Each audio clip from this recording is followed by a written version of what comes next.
Hey everyone, welcome back. In this video, I'll show you how to build a habit tracker in Notion step by step in 2026 so you can stay consistent with your daily habits and actually see your progress over time. A habit tracker is perfect if you want to build good routines or break old ones. Notion makes it easy because you can fully customize it according to your lifestyle.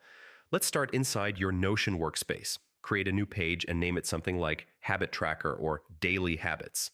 This page will be your main hub for tracking habits. Next, add a database.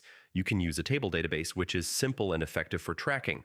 Rename the first column to Habit, where you'll list all the habits you want to track, like exercise, reading, meditation, or journaling. Now add columns for each day of the week or month. You can use checkboxes so you can mark each habit as completed.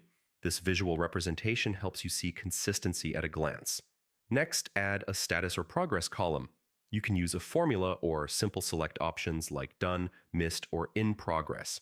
This makes your tracker more interactive and provides motivation. If you like visuals, create a calendar view as well. Link your habit database and switch to calendar view. This shows which days you completed each habit and gives a nice overview of your progress throughout the month. You can also add a notes column. Use this to jot down reflections, challenges, or adjustments for each habit. It helps you understand patterns and stay accountable. Another great tip is color coding.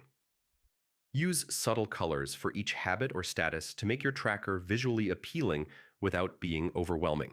Once your tracker is ready, you can duplicate it as a template for the next month.